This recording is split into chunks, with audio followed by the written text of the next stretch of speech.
പ്രസിദ്ധ മാം നമസ്തേ. എനിക്ക് സന്തോഷ വാർത്ത പറയാനുണ്ട് കേട്ടോ. ഒന്നല്ല രണ്ട് പറയാനുണ്ട്. വളരെ സന്തോഷത്തോടുകൂടിയും എന്താ പറയണ്ടെന്നറിയില്ല, അങ്ങനെയാണ് പറയുന്നത്. സാറിനും കോടാനുകോടി നന്ദി, പ്രപഞ്ചശക്തിക്ക് നന്ദി. എനിക്ക് പ്രാണസ്റ്റോൺ സാറ് തന്നേ അതിൻ്റെ കൊണ്ടാണ്. അതിൻ്റെ അത്ഭുതം എന്ന് പറയാം. എനിക്ക് രണ്ട് കാര്യങ്ങളായിരുന്നു. ഒന്ന്, എൻ്റെ ബാങ്ക് അക്കൗണ്ട് ബ്ലോക്കായിരുന്നു 2 ആഴ്ചയായിട്ട്. പിന്നെ രണ്ടാമത്തെ എൻ്റെ മോളുടെ മെഡിക്കൽ ടെസ്റ്റായിരുന്നു. അപ്പം ഈ എൻ്റെ അക്കൗണ്ട് ബ്ലോക്ക് ആയിട്ട് 2 ആഴ്ച എനിക്ക് ഭയങ്കര ബുദ്ധിമുട്ടാണ് പൈസ എടുക്കാനൊക്കെ അല്ല. അപ്പം ഞാൻ ഇന്ന് രാവിലെ ഈ 2 കാര്യം എനിക്കിന്ന് ചെയ്യണമായിരുന്നു. രാവിലെ ഞാൻ സ്റ്റോൺ കയ്യിൽ വെച്ചിട്ട് ഞാൻ പറഞ്ഞു, നല്ലോണം അത് പറഞ്ഞ് കാര്യം സാധിക്കാൻ എനിക്ക് എന്നുള്ളതുകൊണ്ട് ഞാൻ വിശ്വാസത്തോടുകൂടി പറഞ്ഞു, ഞാൻ ഇന്ന് പോവുകയാണ്, രണ്ടും എനിക്ക് നടന്നു കിട്ടണം എന്ന് പറഞ്ഞു.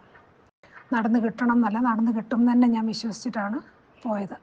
എന്നിട്ട് ഞാൻ രാവിലെ മോളെ കൊണ്ട് മെഡിക്കലിന് പോയി. ആക്ച്വലി മെഡിക്കൽ ഇവിടെ ഭയങ്കര തിരക്കാണ്, ടൈം എടുക്കുന്ന കാര്യം. ഞാൻ അവിടെ ചെന്നപ്പം എനിക്ക് വിശ്വസിക്കാൻ പറ്റുന്നില്ല, എല്ലാ കൗണ്ടറും കാലിയായിരുന്നു. ചെന്നു എന്നുവെച്ചാൽ ഒന്നിനൊരു ബുദ്ധിമുട്ടുണ്ടായില്ല. പെട്ടെന്ന് കാരണം ബ്ലഡ് ടെസ്റ്റും പിന്നെ എക്സ്റേയും വാക്സിനേഷനും എല്ലാം ഉണ്ടായിരുന്നു. ഒന്നിനായി കഴിഞ്ഞ് അരമണിക്കൂർ കൊണ്ട് എൻ്റെ കാര്യം കഴിഞ്ഞ് ഞാൻ തിരിച്ച് വരുന്ന വഴിക്ക് ഞാൻ ബാങ്കിലിറങ്ങിയിട്ട് ഞാൻ അവിടെ പറഞ്ഞതുപോലെ അത്ഭുതം എന്ന് പറയട്ടെ മാം. അപ്പോൾ ആ ബാങ്ക് മാനേജർ എന്നെ ഇരുത്തിക്കൊണ്ട് ഡിപ്പാർട്ട്മെൻറ്റിൽ വിളിച്ചു. ഞാൻ ഇന്നലെ വൈകിട്ടും അവരെ വിളിച്ചത്, അവർ പറഞ്ഞ സമയം എടുക്കുന്നു. എന്നിട്ട് അവരെ വിളിച്ച് ഫോൺ ചെയ്ത് പറഞ്ഞു, മാം നിങ്ങളുടെ അക്കൗണ്ട് 10 മിനിറ്റ് കൊണ്ട് ആക്ടിവേറ്റ് ആകുമെന്ന് പറഞ്ഞു. ഞാൻ തിരിച്ച് ഡ്യൂട്ടിക്ക് വന്നു. അപ്പോഴേക്കും എനിക്ക് മെസ്സേജ് വന്നു, എൻ്റെ അക്കൗണ്ട് ആക്റ്റീവായെന്ന് പറഞ്ഞിട്ട്. സന്തോഷം എനിക്ക് പറഞ്ഞറിയിക്കാൻ വയ്യ മാം.